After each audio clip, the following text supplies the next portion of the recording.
তুলতুলে নরম সফট পরোটা কিভাবে আমি বানিয়েছি সেই রেসিপি আজকে তোমাদের সাথে শেয়ার করব।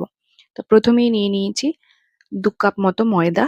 তার মধ্যে দিয়ে দিয়েছি অল্প সামান্য নুন আর অল্প সামান্য চিনি। আর এখানে আমি ইউজ করছি 2 টিস্পুন মতো গুঁড়ো দুধ। আর তারপরে ওটা ভালো করে মিক্স করে নিয়ে দিয়ে দিয়েছি সাদা তেল।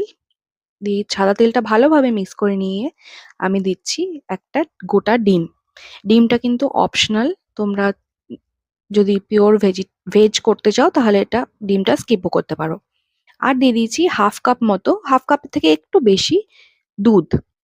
দিয়ে দুধটা ভালোভাবে মিশিয়ে নিয়ে এবারে অল্প অল্প করে উষ্ণ গরম জল দিয়ে ময়দাটাকে আমি মেখে নেব।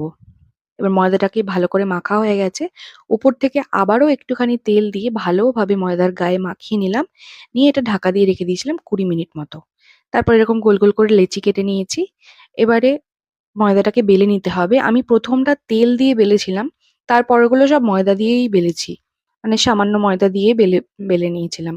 তেল দিয়ে বেলাতে আমার একটুখানি মনে হলো যে বেশি তেল হয়ে যাবে, তাই জন্য ময়দা দিয়েই বেলে নিচ্ছিলাম। দিয়ে অল্প তেল ব্রাশ করে করে এপাশ ওপাশ ভালোভাবে ভেজে নিয়েছি। এই যে এগুলো হচ্ছে আমি ময়দা দিয়ে বেলেছি। ময়দা দিয়ে বেললে বেশ মানে গোল গোলও হয়েছে। তেল দিয়ে বেলাতে একটু গোল হচ্ছিল না, কেমন একটা চৌকো মতো হয়ে যাচ্ছিল।